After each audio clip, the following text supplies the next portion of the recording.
It's Tuesday, May 28th, and we are here at the Legislative and Human Resource Committee meeting. First item on our agenda is public comment. Is there anyone here that would like to address the committee? Seeing no one, we'll close that portion of the meeting. Last meeting's minutes. Do I have a motion and support? Motion by LeGrand. Actually, I have a correction. Okay. Sorry, Chair. I can't get into my computer. It wants me to change my password, and the minutes are not printed on today's agenda. But there is a mention in the minutes, thank you, of,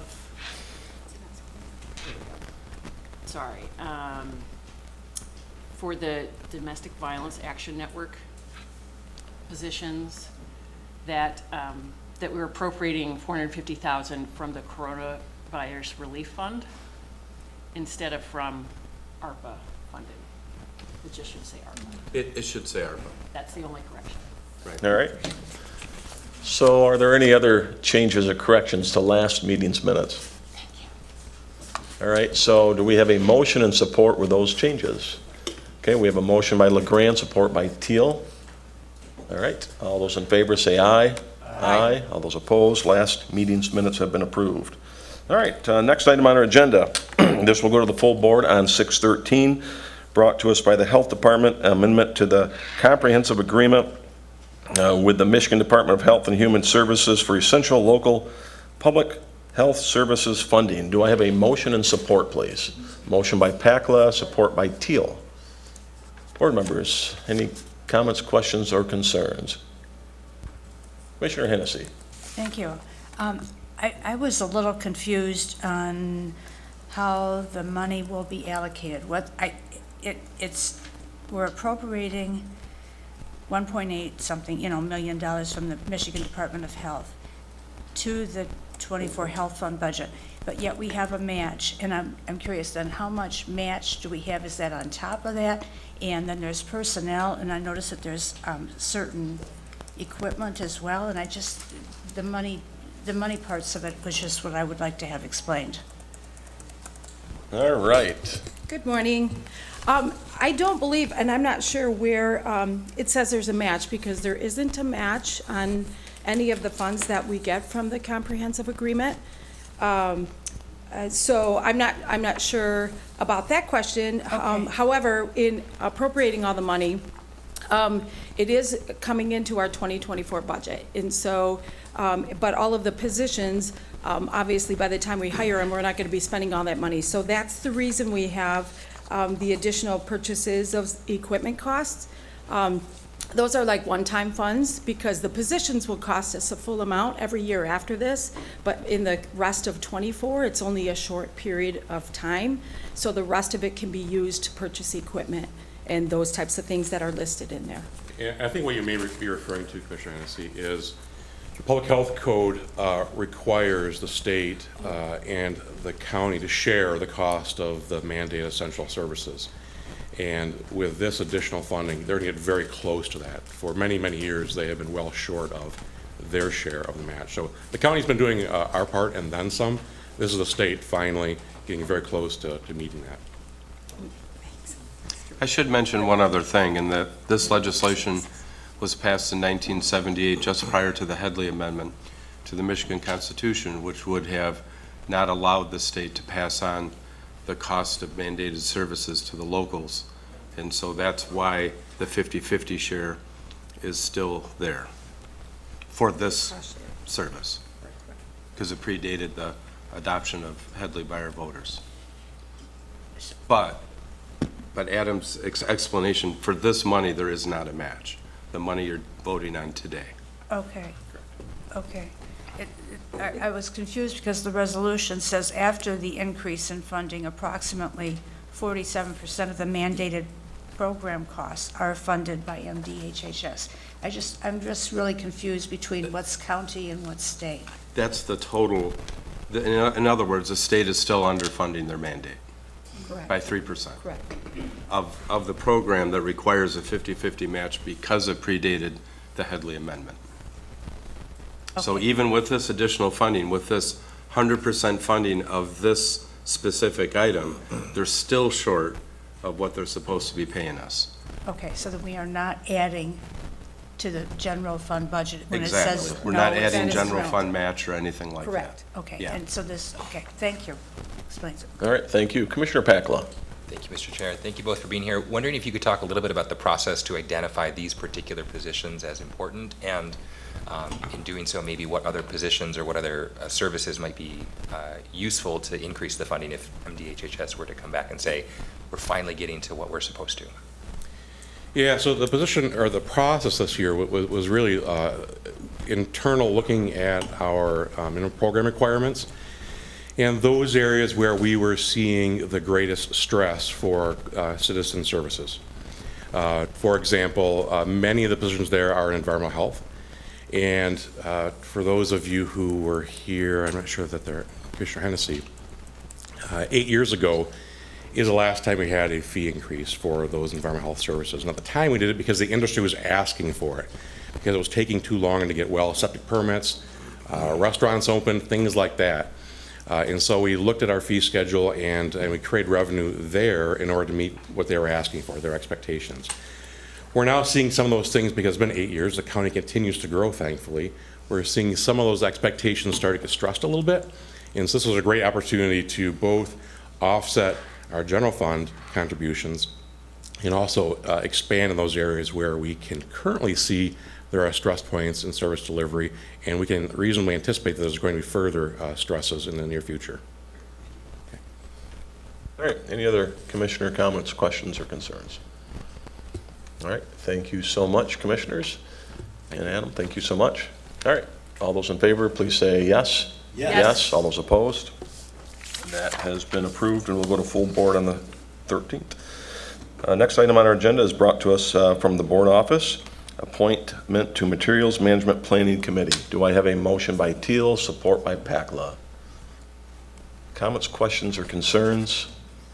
Appreciate the commissioners that worked on this, DeBoer, Pakla, and Teal. Again, I really appreciate that. Again, another great round of applicants that want to be a part of Kent County. So again, I appreciate that and the commissioners' time and effort on putting this group together. Any other comments or questions? Commissioner Pakla. Thank you, Mr. Chair. Just wanted to reiterate that we had a great pool of applicants for all of these positions. Mayor Kepley in particular, I've had the pleasure of serving with on the Waste Energy Advisory Board for a number of years, both in my prior role and here. And I don't think that there is another elected official for a township or for a city that has talked more trash over time. So I think it's You one are joke in. correct. Any other commissioners' comments or questions? If not, all those in favor, please say yes. Yes. All those opposed? That will go to full board on the 13th. Next item on agenda number 5, 63rd District Court Magistrate Appointment. Do I have a motion and support? Motion by Hennessy, supported by Teal. All right. Comments, questions, or concerns? All right. Commissioner LeGrand. Thank you, Chair.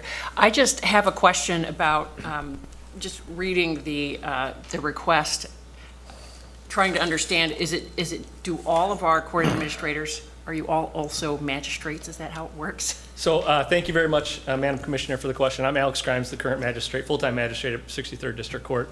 To answer your question, yes. Danielle Okay. Castillo, our court administrator, is a part-time magistrate as well. And Tricia Finney, who's our applicant, is also she's the deputy court administrator Right. and part-time magistrate. So yes, that's meant to alleviate the need to, it's meant to allow the full-time magistrate and judges to take breaks if they need to. But the okay. primary responsibility, I would say, or role for magistrate work is typically with me. But yes, our court administrators also fill that role, which is not unique to us. Other counties do that as well. Okay, thank you. Yep. All right. Any other commissioners' comments or questions? Commissioner Hennessy. Thank you. Well, I see that Tricia Finney is here, and maybe she could just explain a little bit of how long she's worked for Kent County, Thank her you. experience here. I have been with the county for 22 years. I started over in circuit court in the file room, where I then went back to college, proceeded to work in court services and move up to administration over there. And I have managed to go back to school while working full-time and get my master's degree and I have now moved over and accepted the position of Deputy Court Administrator and Magistrate. Thank you. Thank you. All right, any other commissioners' comments? Commissioner Bujak?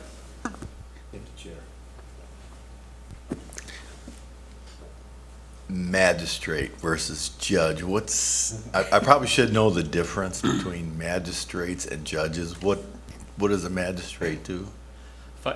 Do you mind if I field that one? It's probably because I'm quicker at it. So the magistrate's primary function is to, I'll just be, if you're fighting a speeding ticket, so informal hearings, contesting any sort of civil infraction or citation, township ordinance violations, we have the authority to deal with small claims cases. Ms. Finney, because she's not an attorney, will not be able to do small claims cases by statute.